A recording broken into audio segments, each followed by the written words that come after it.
اسی طرح سے منتخب کی تعلیم، منتخب حدیث شریف کی کتاب ہے، اس میں پکی پکی حدیثیں جمع کی گئی ہیں، نبی پاک صلی اللہ علیہ وسلم کی احادیث ہیں، اس سے کوئی دوری نہیں ہے، وہ ہمارے سر آنکھوں پر ہے۔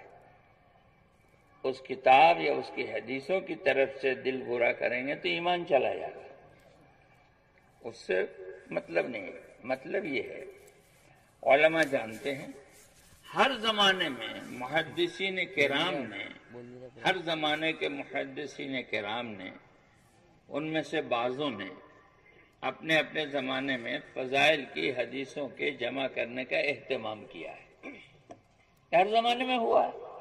آپ ہم نہیں جانتے ہیں، علماء بتائیں گے کہ کس دور میں کب کون سی کتاب آئی جو فضائل کی بنیاد پر تھی۔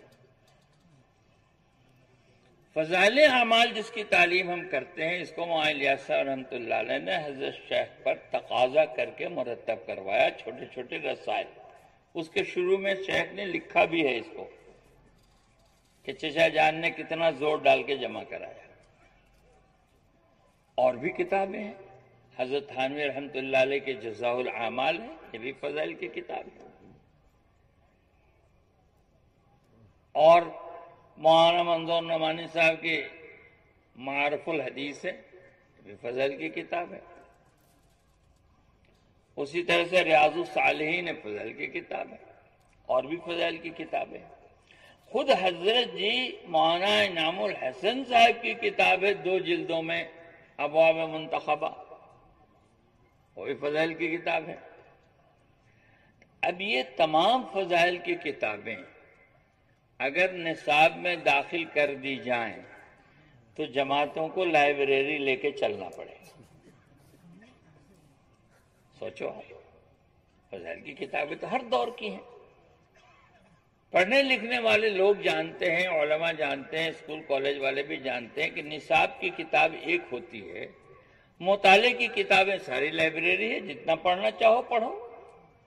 تو نصاب کے اعتبار سے اسی لیے نصاب، یہ تبلیغی نصاب پہلے نام تھا، بعد میں فضائل اعمال ہوا کہ یہ نصاب کی کتاب ہے۔ باقی آپ ریاض الصالحین پڑھو، جزاء الاعمال پڑھو، اور کتابیں پڑھو، کوئی حرج نہیں ہے۔ لیکن رائے مشورے سے اگر یہ طے ہوتا تو پوری دنیا میں پڑھی جاتی۔ رائے مشورے سے طے نہیں ہوا تو مسجد مسجد میں اختلاف ہو گیا، کسی نے کہا ہم پڑھیں گے، کسی نے کہا ہم نہیں پڑھیں گے۔ تو ایک تو یہ ہے کہ رائے مشورے سے طے نہیں ہوا، دوسرے ہر زمانے کے فضائل کی حدیثیں اگر کتابیں جمع کی جائیں تو جماعتوں کے لیے مشکل و دشواری ہوگی۔ آپ میں سے جو پرانے ہیں اور نظام الدین برابر آنا جانا جن کا ہوگا ان کو یاد ہوگا کہ جب یہ کتاب مرتب ہو کے آئی تھی تو پہلے یہ بات آئی نظام الدین میں، پرانوں میں، کہ کتاب چھپ کے کتاب کی دکانوں پر آ گئی ہے، انفرادی مطالعے کے لیے لے لو۔ پہلا جملہ یہ تھا، یاد ہوگا آپ لوگوں کو۔ تو لوگوں نے انفرادی مطالعے کے لیے، کچھ مشوروں کے بعد، 1.5 سال یا کچھ مشوروں کے بعد یہ بات آئی کہ بھئی اس کو بھی کبھی کبھی تعلیم میں پڑھ لیا کرو۔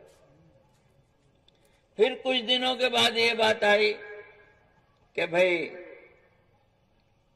کبھی یہ پڑھ لو، کبھی یہ پڑھ لو۔ پھر کچھ مشوروں کے بعد یہ بات آئی کہ جماعتیں صبح کی تعلیم میں منتخب پڑھیں اور دوپہر کے بعد کی تعلیم میں فضائل پڑھیں، اور آپ کو معلوم ہے کہ دوپہر کے بعد کی تعلیم بہت کم ہوتی ہے۔ تو گویا دھیرے دھیرے فضائل کو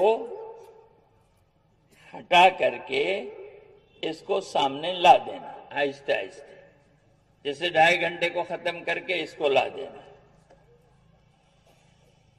بہت سی مسجدوں سے آج آپ دیکھو گے کہ فضائل کی کتابیں نکل چکی ہیں، دیکھو گے تو پتہ چلے گا، اور آپ کو پتہ بھی نہیں چلا۔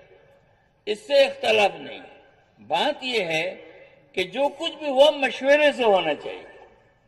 اگر مشورے سے ہوتا تو پوری دنیا میں یہ بات چلتی، مشورے سے نہیں ہوا تو کسی ملک نے لیا، کسی ملک میں نہیں لیا، کسی صوبے نے لیا، کسی صوبے نے نہیں لیا۔ کسی علاقے نے نہیں لیا، کسی علاقے نے نہیں لیا، تو کام بھی دو حصے میں تقسیم ہو گیا، کام کرنے والے بھی دو حصوں میں تقسیم ہو گئے۔ یہ نہج کی تبدیلی اور اس کے یہ نقصانات